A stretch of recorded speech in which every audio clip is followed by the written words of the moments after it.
कीर्तन सुनो, क्या आनंद आता है, मस्त हो जाता है आदमी। कल आप लोग मस्त नहीं हुए? सब लोग हुए ना? तो ऐसे ही ये है, ये क्षणिक आनंद है। जैसे कि सोडा लेमन की बोतल है ना, वो फक फक फक फक करके गई और फिर एकदम शांत हो गई। ऐसे ही ये है, इसके लिए हमें सिद्धांतों का प्रयोग करना है और प्रयोग अपने जीवन में उतारना। पहले समझो, उसके बाद करो। हम लोगों ने तो ना समझे ही किया है, हमें कुछ समझ उमझ तो थी नहीं, हमें कुछ समझे ही नहीं थे। बस गुरु ने जो कहा वो कर देना, बस इतना विश्वास था कि विश्वास से फल आएगा। हमें जो योगी जी ने कहा मैं उसके ऊपर बस चल पड़ी, और चल पड़ी तो रास्ता मिल गया। और उनके साथ जो वो बताते रहते थे, रास्ते में भी आप बता रहे हैं कि जब चलते थे तो कोई ना कोई बुक उनके पास होती थी, और वो भी होती थी उनकी इंग्लिश बुकें होती थी उनके पास, और वो पढ़ पढ़ हमको सुनाया करते थे। तो मेरा तो मन बस उसी में ही लगता ही था, और आज भी हमारा मन केवल भगवान की कथाओं में ही लगता है, बड़ा आनंद आता है। और मैं अकेले रहती हूँ, लेकिन मेरा भाई बहुत आनंदित। तुमसे सब पूछते हैं कि आप अकेले कैसे आपका जीवन चल रहा है? हमने कि बड़े आनंद में चल रहा है, हमें कुछ बुरा नहीं लगता, अकेले चैन से सोते चैन से रहते हैं, सब कुछ बढ़िया है। तो ये कि भगवान से, गुरु से अगर आपको कुछ पाना है तो कुछ खोना पड़ेगा। जैसे विवेकानंद जब रामकृष्ण परमहंस के पास गए तो उनके पास ज्ञान का बड़ा पसंद था। तो उन्होंने कहा, नरेंद्र तू जाके इसको नदी में बहाया।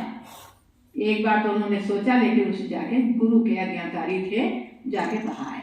बोले अब बैठ, और उसके बाद बैठे। शरीर में बड़ी व्याधियां थी, वो सब गुरु कृपा से उनके सब शांत हुए।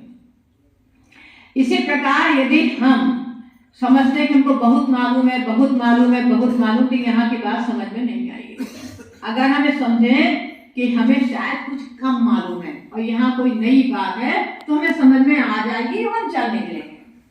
तो मेरे पास उतना दिमाग ही नहीं था, तो मैं तो बस भक्ति मार के चलने वाली हूँ, और जैसा योगी जी ने कह दिया, और उनको देखते भी रहते थे कि ये क्या क्या करते हैं। एक बार हम नहा रहे थे तो उनके मुंह से कुछ आवाजें निकल रही थी। मैं बड़ी कोशिश की कि क्या महाराज जी के मुंह से निकल रहा है, फिर हमने कैच किया, तो बहुत मतलब अच्छे से देखा सुना, तो लगा उनके मुंह से हर समय नहाते नहाते भी श्री कृष्ण श्री कृष्ण श्री कृष्ण, ये उनके जाप चलता है।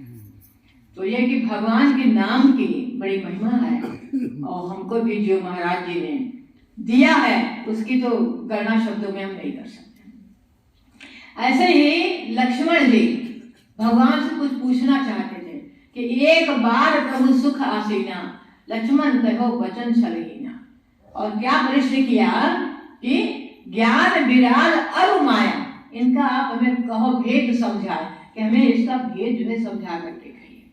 तो भगवान ने कहा कि नहीं लक्ष्मण, तुम्हें यहाँ से शुरू ही नहीं करना है, यहाँ से नहीं शुरू करना।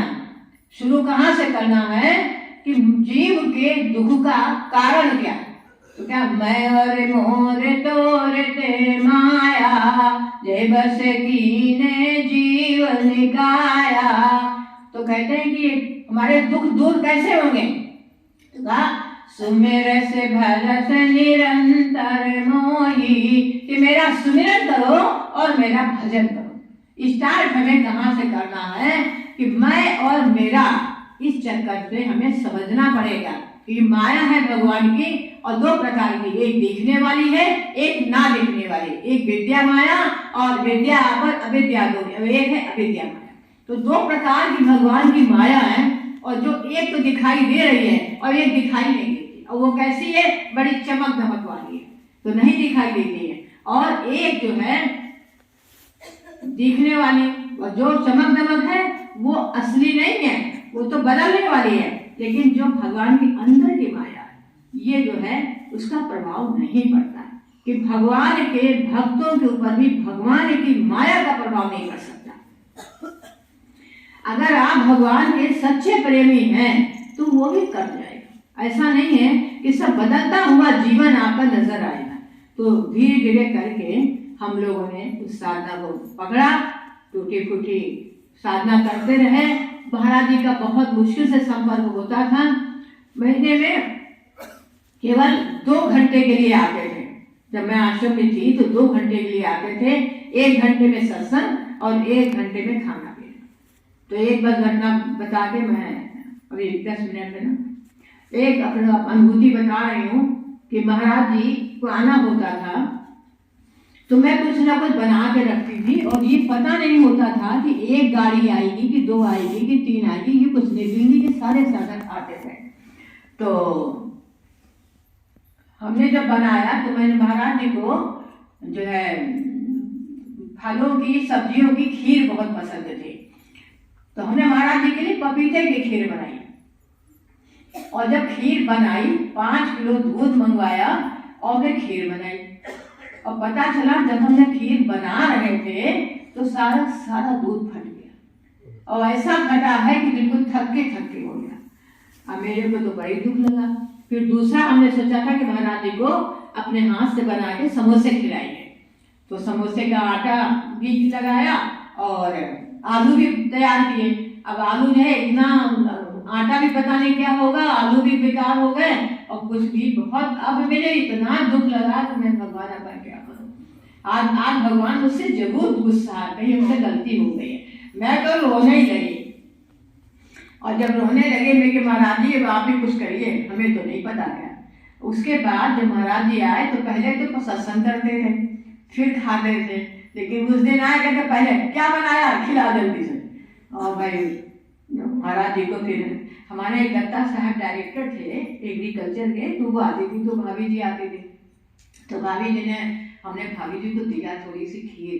हमने कहा भाभी जी आज तो दूध ही फट गया, बड़ी परेशानी हुआ। अब वो खाई, अरे कहाँ फटा है? कुछ भी नहीं फटा है। अरे दीदी आप देखिए तो फटा कहाँ है? और पूरा दूध खीर हमारी बढ़िया, दूध सब एक जैसा हो गया, एक जैसा दूध हो गया। और उसके बाद हमने समोसे की जगह हमने कचौड़ी बना ली और सब बन के तैयार हो गया। और महाराज जी उसी दिन हम बता रहे हैं आपको 3 गाड़ियां आई थी और 3 गाड़ियों को लोग सबने खाया, बहुत प्रशंसा किया। नहीं मछली बनाई थी और महाराज जी ने हमसे कहा कि पैक कर दे, करोल बाग जा रहा हूँ, मीरा को दिखाऊंगा कि आश्रम में भी शशि है कितना अच्छा खाना बनाती है। तो फिर पैक कर दिया, वो लेकर के गए और बता रहे थे इतना मतलब हमें वो खुशी हुई है, उस खुशी की मैं बयान नहीं कर सकती कि भगवान की ये भी कृपा होती है कैसे जो है ये हो गया। और सब खीर भी बढ़िया, मछली भी बढ़िया, सब चीज बढ़िया बन गई। तो ये कि गुरु कृपा, अगर आप गुरु पे विश्वास करोगे और अपनी खुशी से और मन से भक्ति से अगर कोई काम करोगे तो जैसे कि सभी माता के घर भगवान पहुंच गए। किस लिए पहुंच गए? उनके झूठे बेर खाए वहां जाके। और फिर भी जब अयोध्या लौट के आएंगे 14 वर्ष के बाद तो कोई राजभोग बनाता था, कोई कुछ बनाता था, सब लोग कहें कि कैसा लगा? तो कहें कि हाँ अच्छा तो है, लेकिन सबरी के बेरों में जो स्वाद है वो इसमें स्वाद नहीं। तो ये हाँ, भगवान कौन है? भगवान प्रेम का भूखा, प्रेम ही सर्वस्व है। तो इसलिए प्रेम पाने के लिए हमको क्या करना है? तो मैं और मेरा से ही हमको अपना दिमाग बदलना पड़ेगा कि बहुत बड़ा मैं हूँ और बहुत कुछ मेरे पास है, बस यही भूलना है हमारे पास। हम अपने को जीरो बना के आश्रम में आए थे, कोई जमीन जायदाद कुछ भी नहीं, केवल जीरो और बना के आए हैं। और हमें तो महाराज जी ने सब कुछ कर दिया, जितनी आवश्यकताएं पड़ती गई उन्होंने पूरी सब कर दी। और मैं रह रही हूँ, सब परिवार बड़ा अच्छे से खुशहाल से हम लोग रहते हैं। और जो हमारे आश्रम के बच्चे हैं सब हैं, मैं तो ISS की मदर हूँ, तो मुझे एक्चुअली अब मदर ही दिखने लग गई हूँ। जितना हमारा ISS है उसकी मैं मदर ही दिखने लग रही। अपने मन में लगता है कि ये सब हमारे बच्चे हैं, कोई थोड़ी बहुत गलती करते हैं तो माफ कर दो इनको। तो ये एक ऐसी गाड़ी चल रही, सब मेरी बहुत सेवा करते हैं। इतना बढ़िया अच्छा लगता है कि सब लड़कियां भी और बड़े लोग भी, कार्यकर्ता भी बहुत मेरा आदर करते हैं और बहुत तरीके से मेरी सेवा करते हैं। तो ये है कि जीवन में गुरु के मिलने से तो जीवन सर्वांश में सुखी हो जाता है। कहते हैं ना कि बिगड़ी जन्म अनेक की, सुधरे अजहुआल होए राम को नाम जब तुलसी तजे कुसमाल। कहते हैं चाहे करोड़ों वर्ष की आपका जीवन बदला हो, जैसे बल्ब है, अगर आप है और अंधेरा है, आपने जैसे प्लग पे उंगली लगाई वैसे ही प्रकाश हो जाता है। ऐसे ही अगर संत का साथ हो गया और उनके बताए हुए मार्ग पर आप चल पड़े तो आपके जीवन में कोई कष्ट रह नहीं जाएगा। और थोड़ा बहुत जो रह भी गया है आप समझिए तो वो फीलिंग नहीं होगी। अगर हमारे पास से कोई परेशानी आती है तो छड़े आई, लेकिन बस अंदर सोच है कि भगवान कुछ करेगा, बहुत दुख नहीं लगता। और जैसे कोई अपमान की बात, महाराज जी हमसे कहा करते थे कि दुश्मन से प्यार अगर नहीं हुआ तो कुछ नहीं हुआ। जैसे मेरा तो भाई कोई दुश्मन है नहीं, मैं बता रही हूँ, मेरा कोई भी दुश्मन नहीं है और किसी ने हमको दोष दिखता नहीं है। मैं तो कुछ हमारे सामने से भी कोई हमारा सामान उठा लेगा तो हम उसे कहेंगे भैया ले जाओ, मेरे पास तो बहुत है।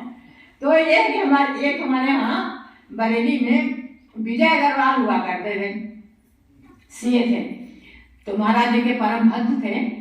तो हमसे कहने लगे दीदी एक लड़का काम करने वाला हमको भी रख दो। तो हमने कहा कि अच्छा भैया, लेकिन ये है कि हम गारंटी नहीं लेंगे, कोई सामान वामान आपके घर में इतना है तो कोई उठा ले जाएगा। तो कहते हैं अरे दीदी मैं चाहता हूँ कि कोई उठा ले जाए, ये देंगी तो है नहीं, इसलिए अच्छा है आप ऐसा ला दो जो मेरे घर का सामान ले जाए। क्या बढ़िया बात उन्होंने की, मेरे दिल को छू गई। अब तो मेरे ऊपर इसका असर नहीं पड़ता कि कौन क्या ले गया कौन क्या नहीं ले, भैया ले जाओ, जिसके बाद है ले जाओ। अब अपने अपने कर्म है, भगवान उसका न्याय करेगा, हम कौन है न्याय करने वाले। तो जीवन में अगर भगवान की भक्ति है तो आपका माइंड बदल जाएगा। और फिर भगवान की भक्ति की यदि कमी है, भी दिमाग ही चल रहा है तो आपका दिमाग जो है जहाँ चलेगा तो भगवान भाग जाएगा।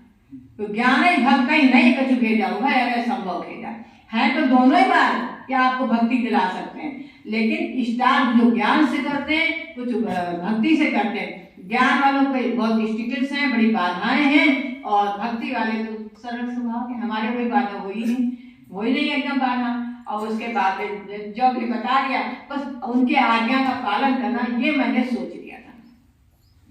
एक बार महाराज जी कुछ खा रहे थे तो ऐसे करके डाल दिए और मैंने उठाया, मैंने खा लिया। महाराज जी ने ये क्या किया?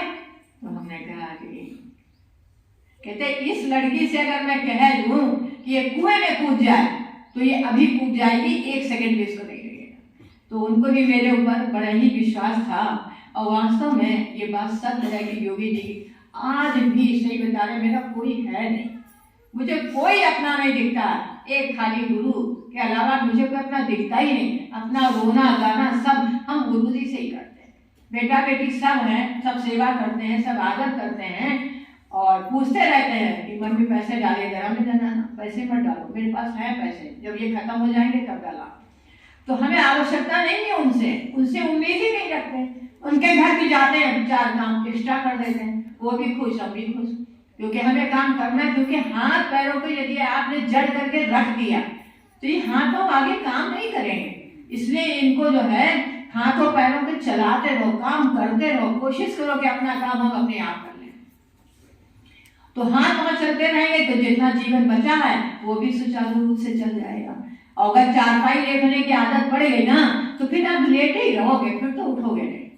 और भगवान जो है, और मेरे को एक बार याद आ रही है कि महाराज जी 85 तक घूमे। अब शरीर तो 95 तक घूमे हैं। उसके बाद महाराज जी हम लोग सब लोग कहने लगे, अखिलेश भैया भी बड़ी प्रार्थना करने लगे कि महाराज जी अब प्रोग्राम आप कम कर दीजिए और आपसे जब चला नहीं। वो कहते नहीं, जिस दिन मैं लेट गया उस दिन मैं उठूंगा नहीं। अब हम लोग तो बहुत ही डर गए थे उस दिन की, भैया ये क्या करने वाले हैं। और वास्तव में वो उनका ऐसा ही हुआ, फिर बाद में ये उठे। तो ये कि संत लोग जो हैं अपनी सारी गतिविधि और हमारी जो साधना है उसको दृढ़ करने में वो आपको जगह जगह से बताते रहते हैं। और अंत काल तक योगी जी ने बड़ा ही सबको सुख देने की बात कही कि सुख देने सुख होता है, दुख देने। तो कोशिश करते रहो कि हम कैसे सुख दें। और पहला सुख क्या है? पहला सुख निरोगी काया, तो पहला सुख तो साधना करोगे तो आ ही जाएगा, दिमाग बदलेगा तो आ ही जाएगा। लेकिन उसके बाद मधुरी बाणी, एक बाणी जो है ये बड़ी सुंदर हो जाए, कर्कशा ना हो, और इससे भी देखोगे कि सारे लोग हंसते खेलते नजर आएंगे कि गलती तो हुई है लेकिन बस कोई बात नहीं, हो जाए लोग।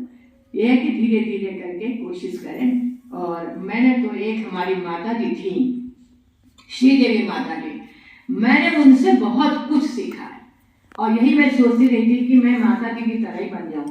बस इतनी मधुर वाणी, कुछ भी, कभी कोई टेंशन नहीं, कभी कुछ नहीं, और बहुत भगवान की बात, विनोबा भावे और जाने कहाँ के संतोष वो मिली हुई थी। तो इसलिए हमें लगता था कि मैं आश्रम में रह रही हूँ, बहुत सिंपल। और उनका भी यही था कि 3 बजे उठ जाना, नहाना धोना, ये सब करती रहती थी। तो इसलिए मैं अपने बारे को ही विश्राम दे रही हूँ। जय श्री